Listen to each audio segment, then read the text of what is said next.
for moving opening prayer and for the introduction, for the welcome. I'm very honored to speak among you this morning. And again, as Brother Ariel has said, thank you for choosing to come here as your pre-Valentine activity, knowing that the topic that we're going to discuss is suicide. So, there's no one here who suffers from a broken heart. Right? So, just a caveat at the beginning of this talk. I am not a professional. I'm not an expert. I'm not a medical doctor. I'm not a psychiatrist, a psychotherapist, or even a professional counselor. So I'm not an expert. What I am is a witness. And I primarily witness to God's healing love in the context of suicide and depression. So I will be speaking out of my own experience and research as a witness. So let me just prepare my slides.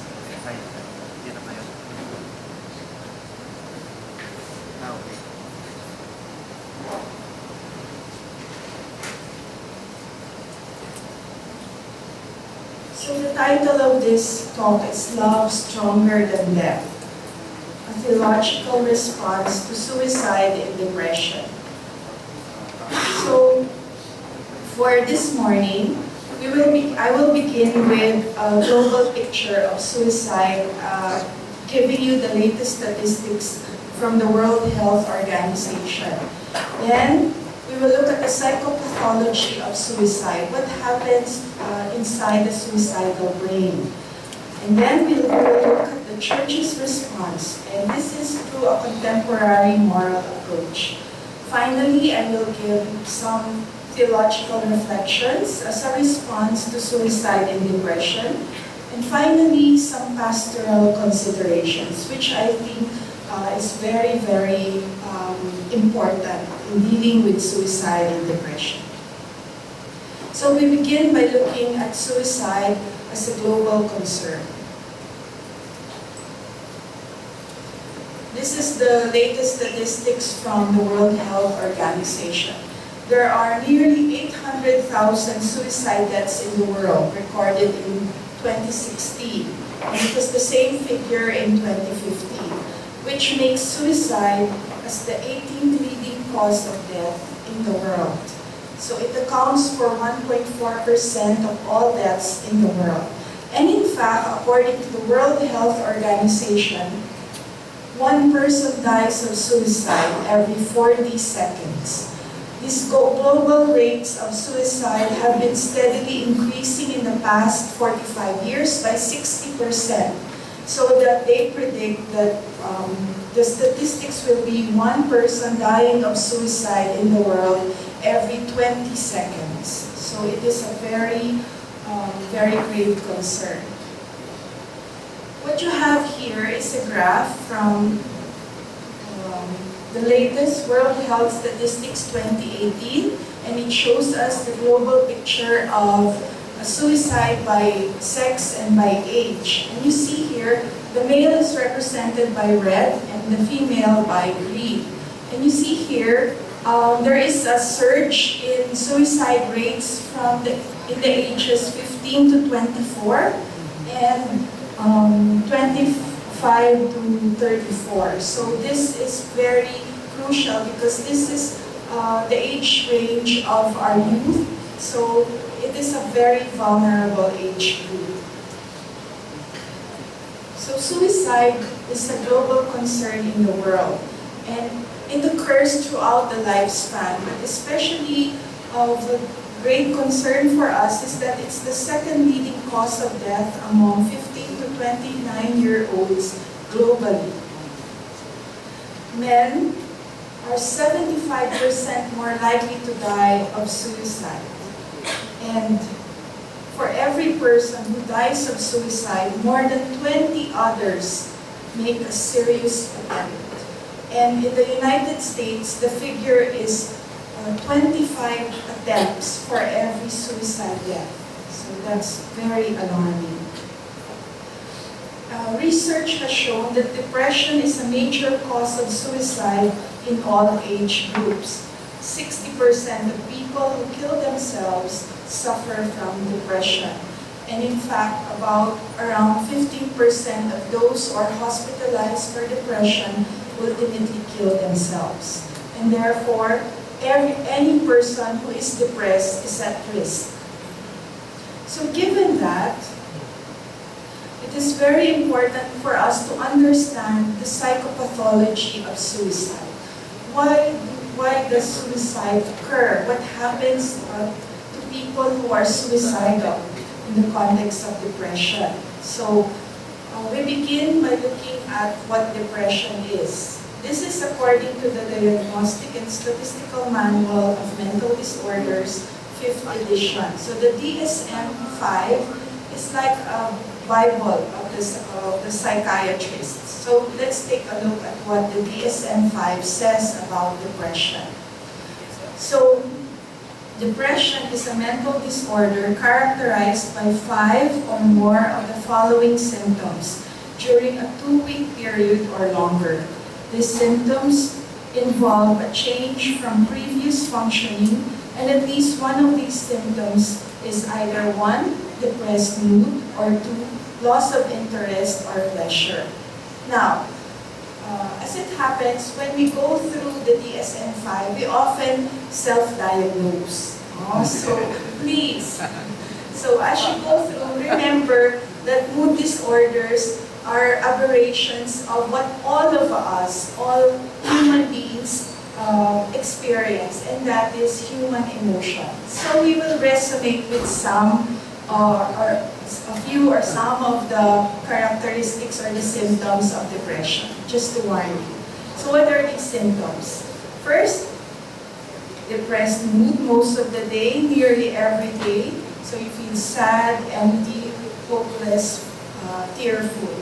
So during my depression, the moment I wake up, the first thought that came to my mind was, oh my God, buhay pa ako? I'm still alive, and I would start crying already before anything happened to me throughout the day. The second symptom is diminished interest or pleasure in all or almost all activities most of the day, nearly every day.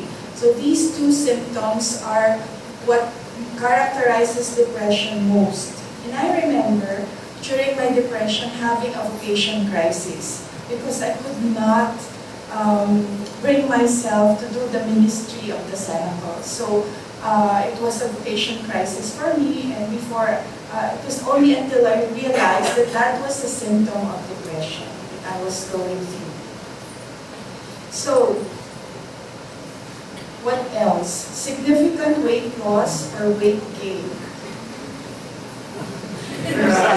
Significant gain, and of course, not deliberate. In other words, if you're in a keto diet or you're doing intermittent fasting, that doesn't count. If you're doing it deliberately.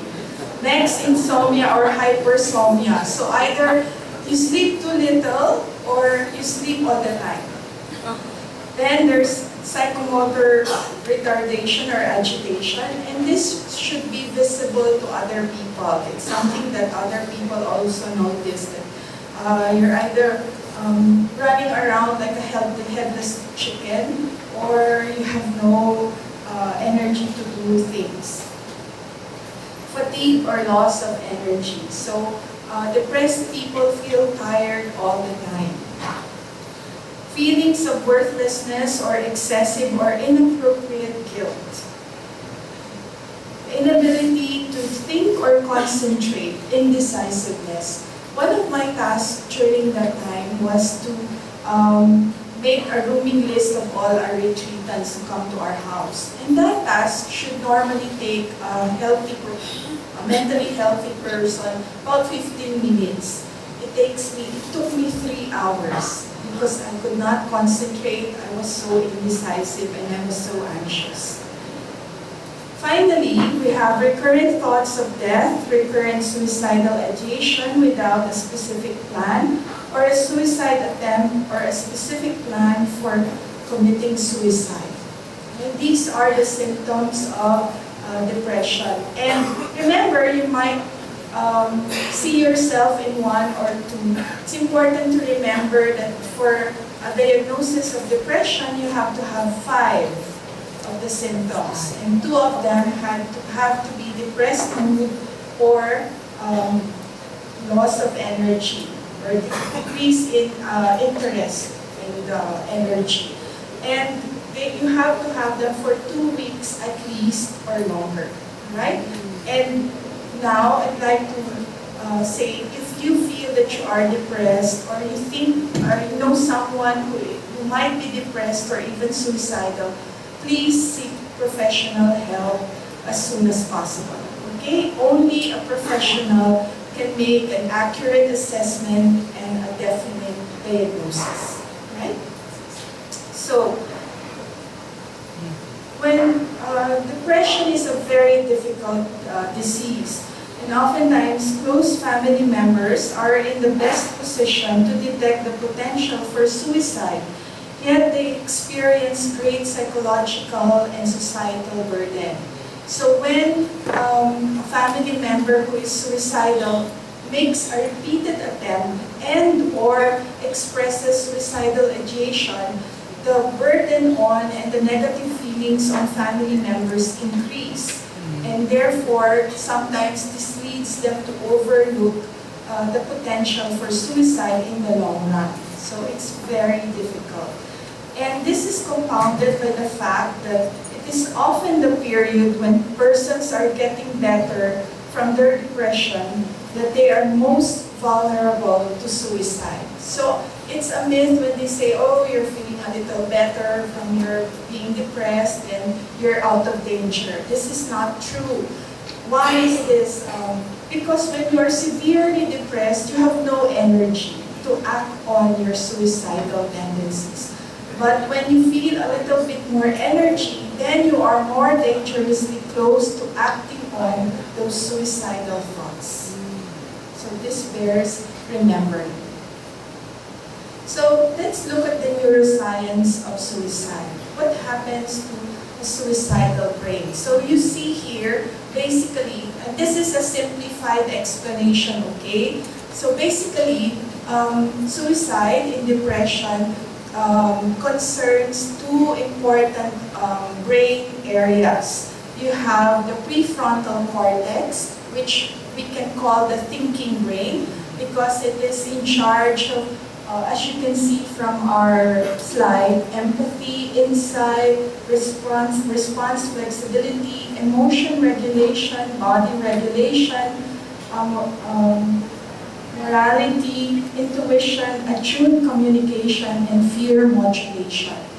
And on the other hand, we have the limbic brain, which we can call the feeling brain or the emotional brain. And this is in charge of the fight, flight, or freeze stress response. And it's always preoccupied with the thought, am I safe? Or do people want me? Am I loved? That's the preoccupation of our emotional brain. And then, of course, emotions live here. So, in depression, there is that aberration in the functions of these 2 brains, our thinking brain and our feeling brain. Our feeling brain is flooded with negative emotions, with negative emotions. And the prefrontal cortex, or our thinking brain, is supposed to regulate our emotional brain, but it fails to do so. So there is basic neural miscommunication between the thinking brain and the feeling brain. And that's what depression is in a nutshell. So we can look at this as a triad of basic brain functions that are affected by mood disorders. Mood disorders, primarily depression and manic depression, or bipolar disorders. So here is another view.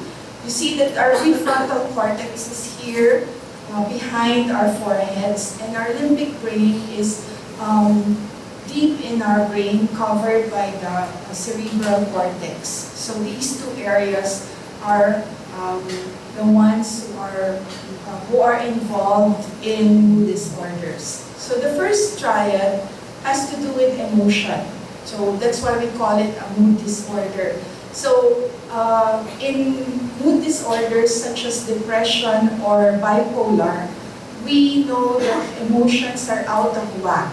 So there's emotional dysregulation and miscommunication. So these two functions of regulating and communicating emotions are put in this array. So this is why when you talk to severely depressed people, all they can say is, I just feel sad, or I just feel bad. It's very difficult to articulate exactly what is happening to them. And this is because even communication, emotional communication, is put in jeopardy.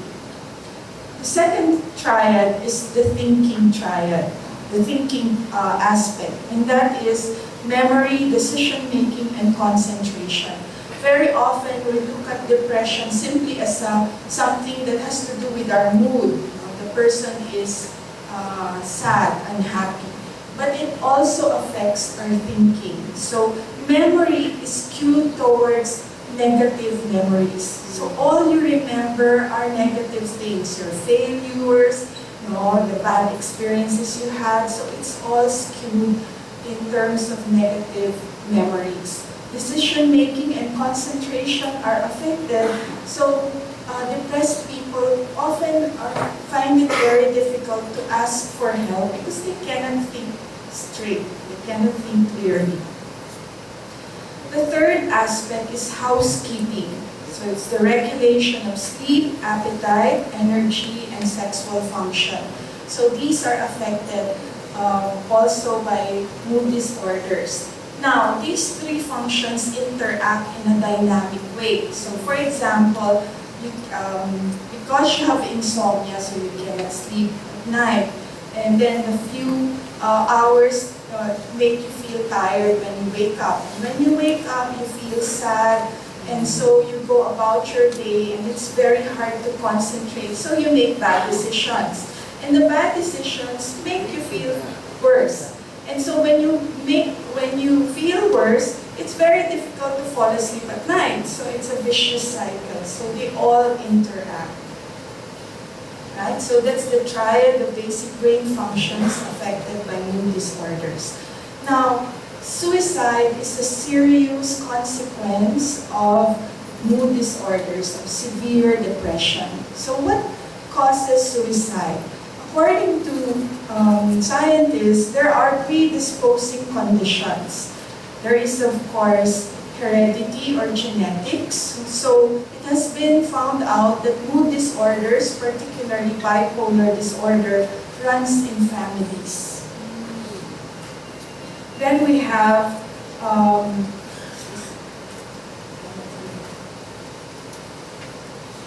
severe mental illness as a predisposing condition, and finally an impulsive or violent temperament. So this impulsivity is a risk factor in suicide. So these predisposing conditions interact in a very lethal way with life events and circumstances. So these act as triggers. So you already have vulnerabilities, and then you have triggers. What are these triggers? So, keeping with the Valentine's week, the first trigger is romantic failures, okay, or upheavals.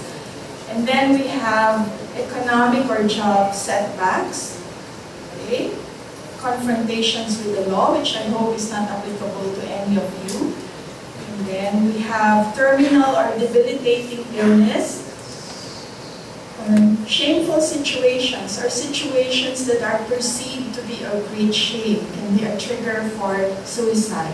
And of course, alcohol and drug use. So all these interact in a very dynamic way and not in a straightforward way. It's not like in our slide that is just vulnerability plus stressor equals suicide. No, we have to remember that for mentally healthy people, they respond to stress in a very different way from those with mental illness.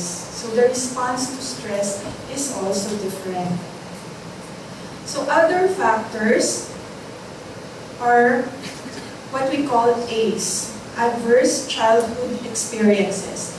For example, childhood trauma brought about by physical, sexual, emotional abuse, childhood neglect, alcoholism, mental illness, all of these are adverse childhood experiences.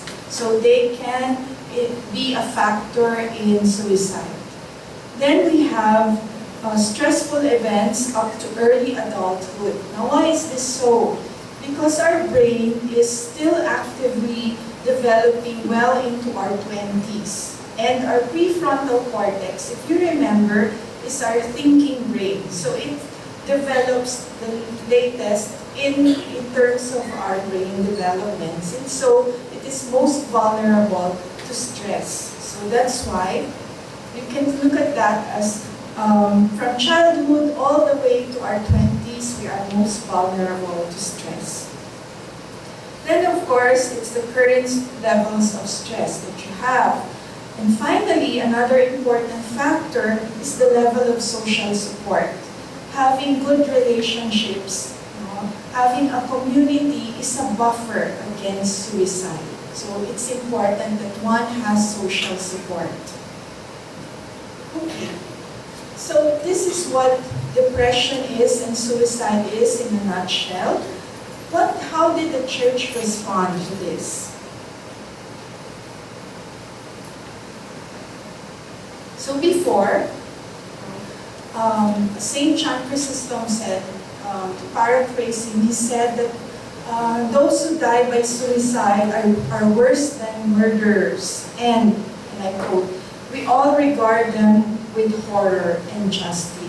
And that summarizes, St. John Chrysostom summarizes the whole attitude of the church before. So before here means before Vatican II. So all the centuries, the church prohibited suicide and deemed it in the very beginning even as an act of diabolical possession. So the clearest sanctions, okay, so there were strong religious and legal sanctions not only on the ones who kill themselves but on their families as well. So those who die by their own hand are denied funeral services. And there were even councils in the past that deemed that offerings made on behalf of those who died by suicide are invalid. Now, civil society followed suit, followed the attitude of the church and imposed legal sanctions against those who die by their own hand. The corpses of the suicide is brought into court, there's a trial, and then they are convicted, and then the bodies are often driven through the streets face down, or a stake is driven through their heart, or they are hung upside down on gibbets or thrown in rivers. So these are legal laws that had to do with suicide in all the past centuries. And not only that, but even their families suffer as well. So if you die by suicide, all your property and all your goods are confiscated, leaving your family not just penniless but even homeless. So that was how harsh the conditions were before. Now, because in the church, moral doctrines develop in dialogue with scientific, psychological, historical, social, cultural developments, our moral doctrines also follow suit. Now, the church has come to a more nuanced understanding and treatment of suicide. The church now distinguishes between the moral judgment on the act of suicide and a moral judgment on the person who dies by suicide. So let's take a closer look at what the church now teaches about suicide. So let's go to the Catechism of the Catholic Church. So number 2280. God remains the sovereign master of all life, and everyone is responsible for his or her life, which is a gift from God. All are stewards of this gift and are called to preserve it for God's honor and the salvation of souls. So this means that because we are only stewards of the gift of life, then we cannot dispose of it in any way that we want. Number 2281 says that suicide is contrary to love of self. It is contrary to the natural inclination for self-preservation and therefore for a just love of self. It is also contrary to love of neighbor because it breaks the bonds of love and solidarity which we have with our families, with our community, and with others. And of course, it is contrary to love for God, who is the giver of life.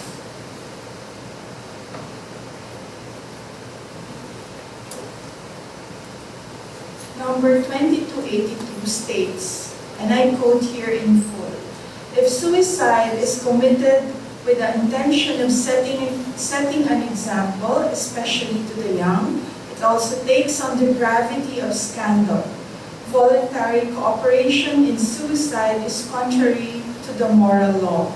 Grave psychological disturbances, anguish, or grave fear of hardship, suffering, or torture can diminish the responsibility of the one committing suicide." So this last line is very important for our concern, that the Church acknowledges that there may be grave psychological disturbances that diminish the person's responsibility. So the Church has now come to a place of compassion. Suicide remains an act that is morally wrong. I'd like to make that very clear. Suicide remains an act that is morally wrong because it is contrary to the will of God, the giver of life, and contrary to charity towards oneself and the human community. So this is the Church's clear position on its judgment on the act of suicide. And this applies even to those who suffer from mental illness. There are no exceptions to this. So even for those who suffer from mental illness, this applies, that the act of suicide is morally wrong. So what happened was that for centuries, this position has led to a related but distinct position. Those who kill themselves are guilty and culpable and therefore are condemned as evil. So for centuries, automatically, those who die by suicide are automatically looked upon as having died in mortal sin. So this was the stance. But this is a distinct position. So this position is therefore a moral judgment on the person. And this second position is reflected in past liturgical prohibitions on those who die by suicide. So they are denied funeral services, they are denied being buried in consecrated ground before because it was an automatic. The moral act is evil, therefore the person who dies is automatically and indiscriminately considered dying in mortal sin. So, the Church has since clearly distinguished the two. The act of suicide is still objectively wrong, but the subjective culpability of the person may have been influenced by psychological factors that diminish the person's freedom and knowledge. Thus, the Church reserves moral judgment on the person to God alone and offers compassion to those who struggle with mental illness and those who are bereaved by suicide. So, the Church no longer says that, okay, this person died of suicide, therefore this person died in mortal sin. No, the Church says only God can say if this person died in mortal sin. So we have arrived at a place of compassion as a church. And it bears to note what CCC number 2283 says. We should not despair of the eternal salvation of persons who have taken their own lives. By ways known to Him alone, God can provide the opportunity for salutary repentance. The Church prays for persons who have taken their own lives. So, when we consider the history